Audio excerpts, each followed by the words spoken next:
Good morning, everybody. I'm hoping that right now you're seeing a really cool little dual perspective shot of me on my way to work.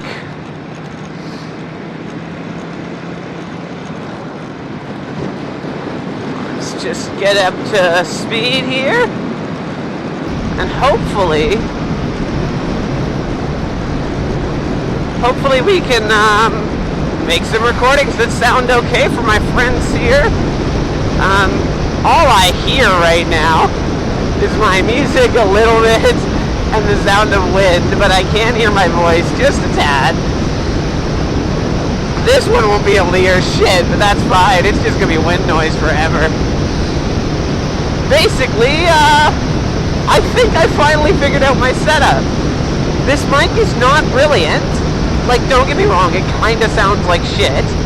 But for my really budget setup that I need to do right now, meaning, like, by that I mean, like, I don't have any money to, like, make this nice. I think it's pretty solid.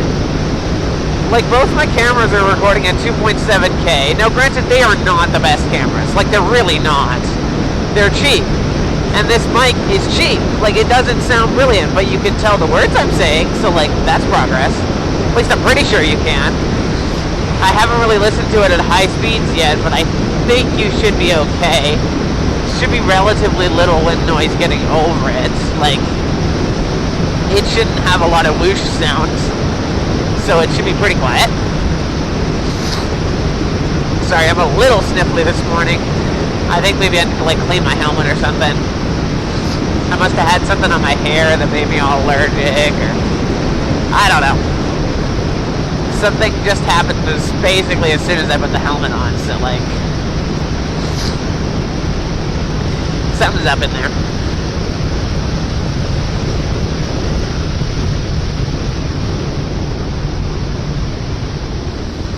That was a bit of a fast approach there.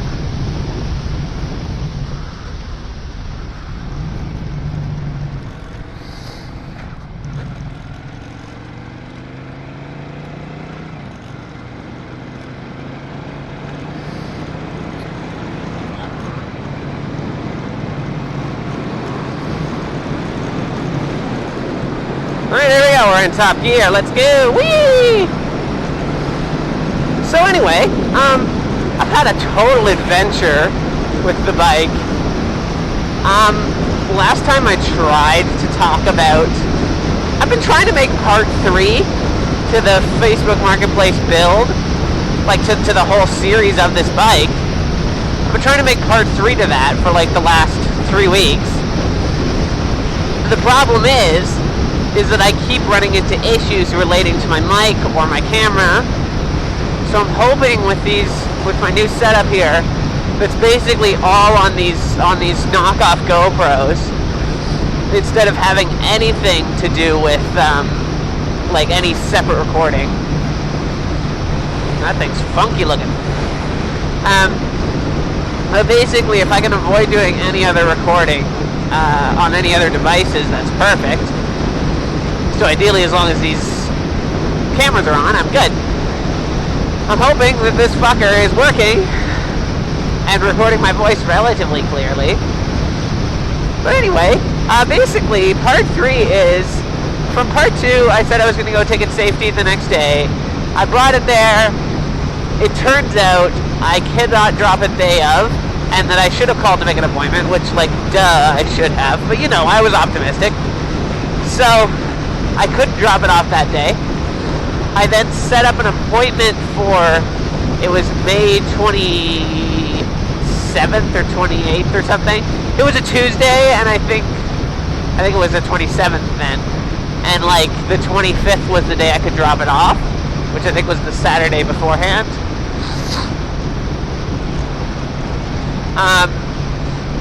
Let me think, what else was I going to say? Oh yeah, sorry.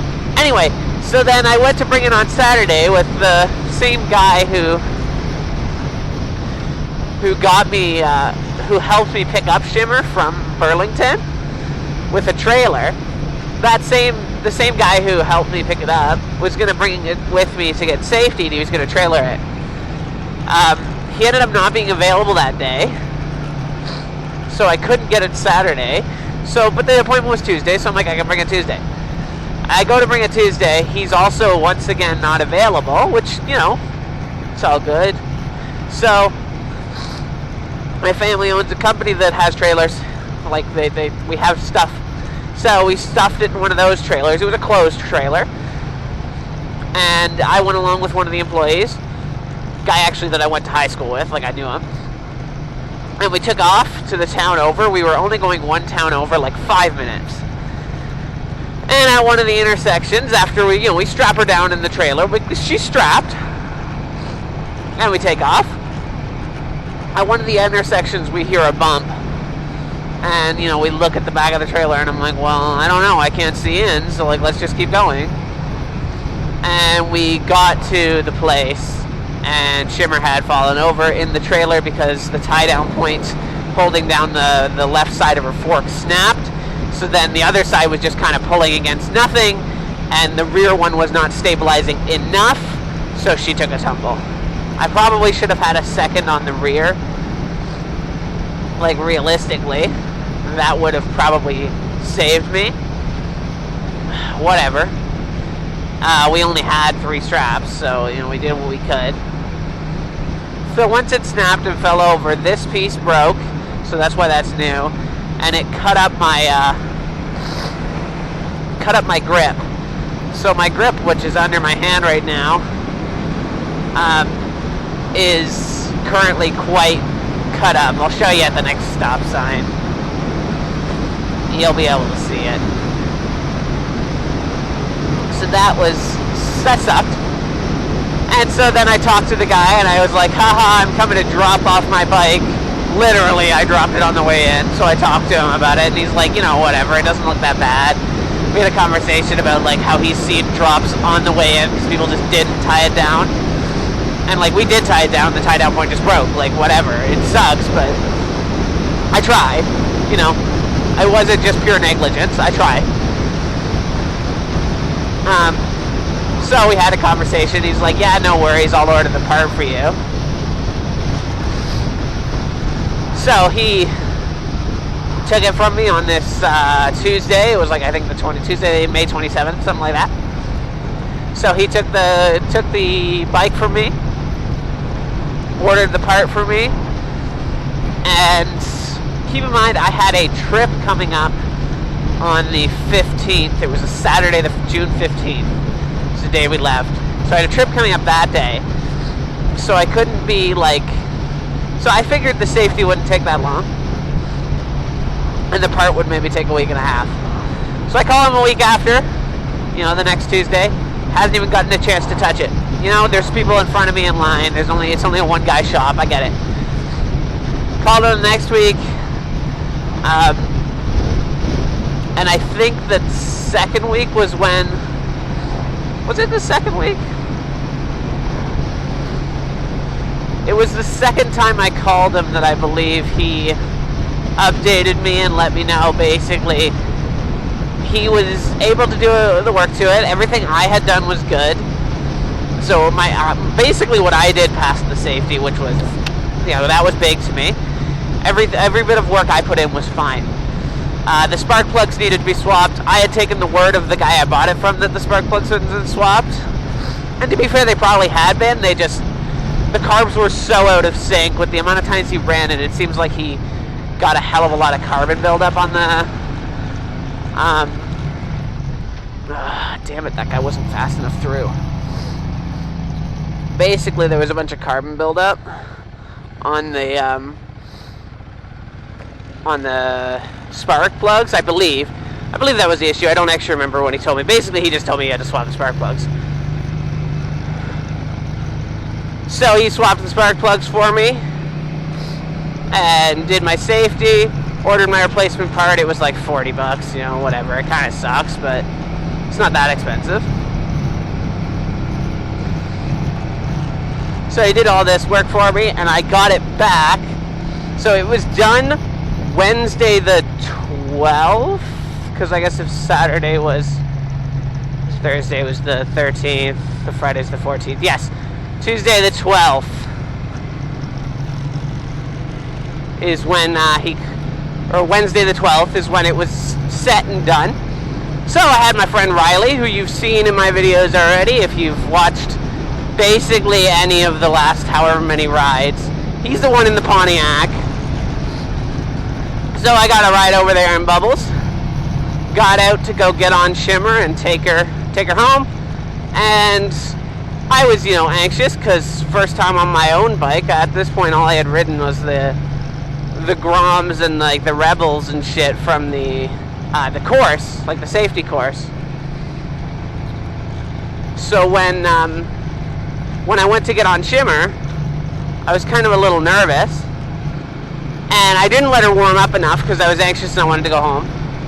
I forgot the part of the story where I came earlier on Wednesday morning, took the paperwork, went and got the plate, came back with the plate, put the plate on, and was going to ride it with the plate.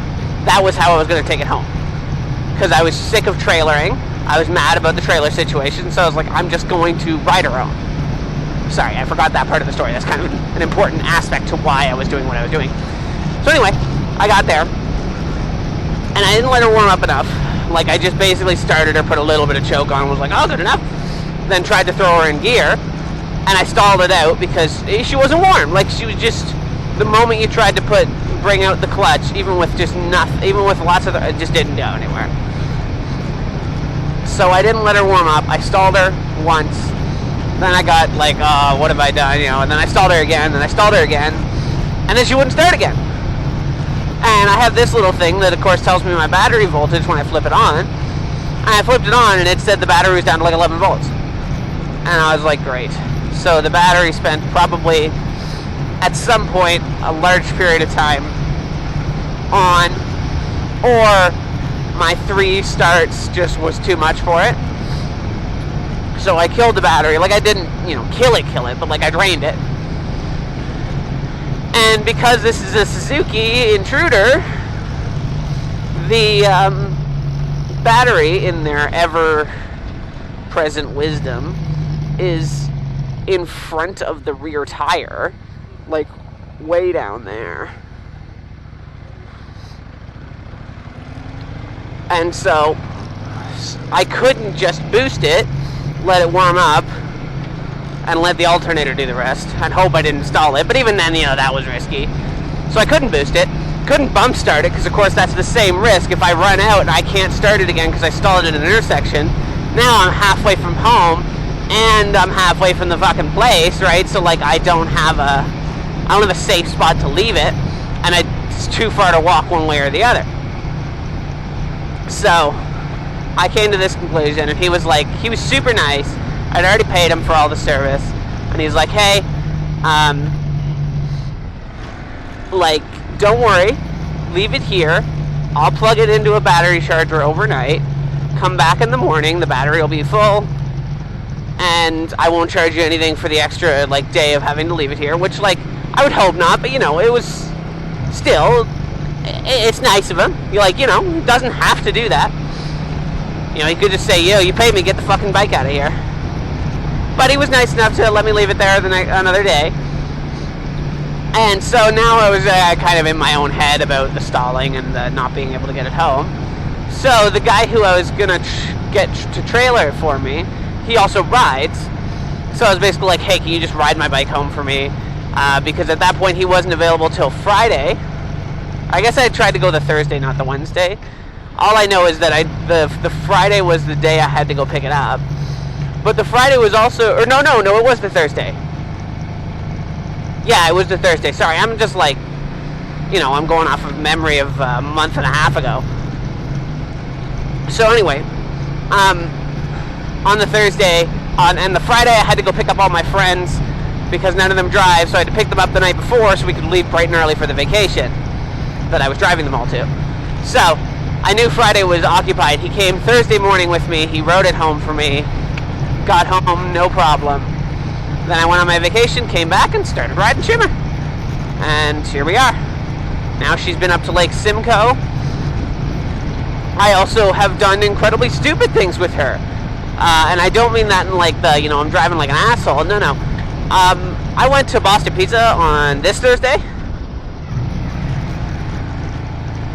And when I was there, I spent like 2 hours at the Boston Pizza.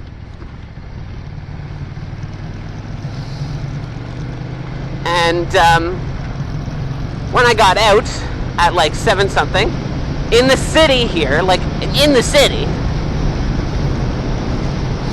I got out of the Boston Pizza, I walk up to my bike, and I go to feel in my pocket to grab my keys. I'm like, that's weird. I don't feel my keys. And so I kind of had a slight moment of panic, and then I looked at my bike, and I have one of those, like, I don't know if this is like a Canada or even an Ontario only thing. I assume it's more common than that. The war amps, it's like these little tags. Basically, if you like donate to war amputees, you get like a tag for your keys. And then if your keys are lost, they can be put in any mailbox, and they'll find their way back to you, basically. That's the idea of it.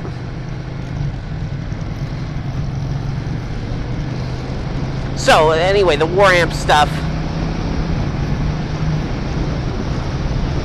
was, I just realized why that corner felt weird, because I was in 4th and I went down to 3rd and then tried to enter the roundabout. That's why it felt a little fast.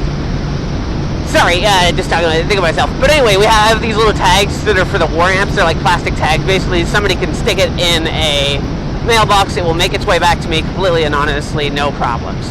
You just stick the keys in there, they'll find their way to me. So I have one of those tags on my bike keys, and knowing this, I look at my bike and I see my war amps tag hanging down from the ignition.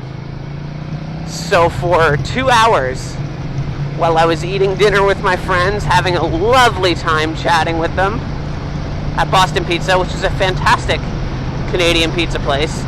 If you're up here and you get the chance, hit up a Boston Pizza. They're pretty good. I think they're in some of the northern states, but I don't think all of them. Boston Pizza is fantastic. It's like a sports bar, but they do really good pizza. Anyway, I came out there and yeah, I'd left the ignitions in there. The keys in the ignition for 2 hours. I'm not very bright, you know? And then that same day, after telling my friends that because we all went and continued to hang out after dinner, they all see this with me, and I'm like, wow, I'm an idiot. And then they all come back to my place.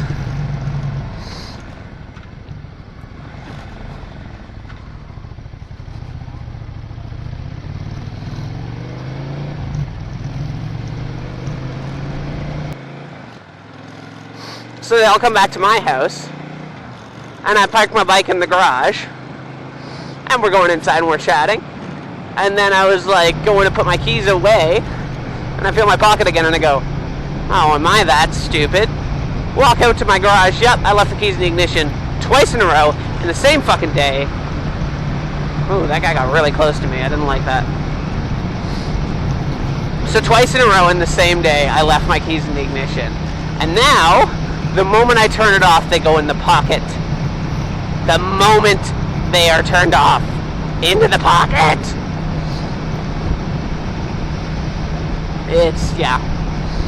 I'm a little upset with myself for nearly getting my bike stolen. Thankfully, I guess she's enough of a shitbox that people don't want to steal it. I mean, to be fair, you look at her and it's like, what kind of resale value you gonna get on that? Like $2,000? Although I guess it's $2,000 sitting there, really easy theft. And it's still under 5,000, so like it's not even. Anyway, I don't want to encourage people to steal my fucking bike, because I love my bike. Please let me keep Shimmer. Steal literally any of my other stuff. Don't steal my car, don't steal my bike, I'll be happy. Take my computer. Like, I'll be upset, but then I got an excuse to build a new computer. I don't have sentimental value in a PC. I have sentimental value in a fucking bike I fixed up all by myself, you know? That has value. We love you, Shimmer. And there's what I was saying about the cut in that. I epoxied it down and it's good enough for now, but I gotta replace these grips, but they were like $80, so.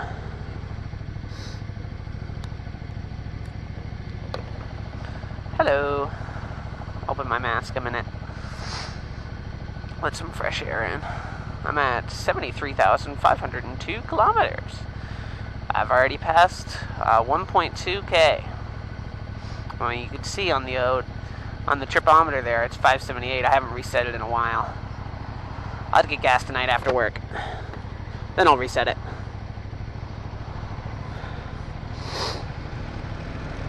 So hopefully, by the next time you see Shimmer at the Holland Mills spot... Oh, that sucked. I was in second. Yeah, there we go, there we go, there we go.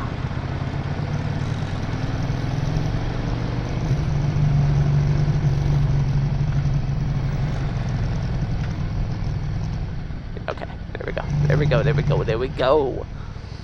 I was actually in third. No wonder it almost stalled. Because I slipped my toe.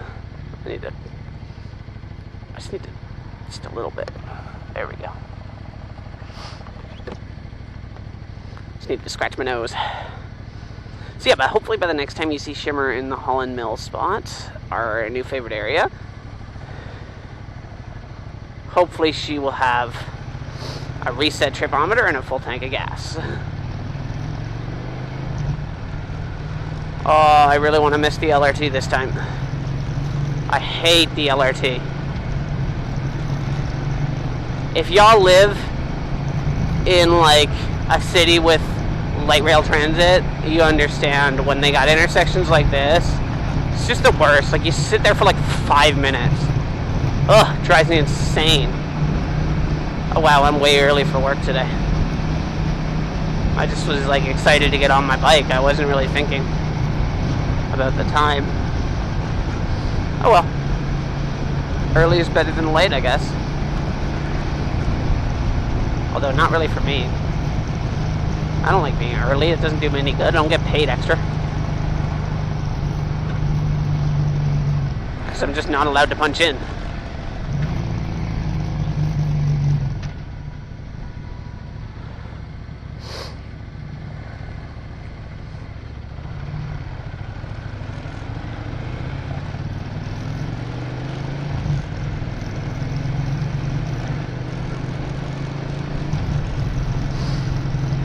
Hopefully I get some good shorts out of this stuff.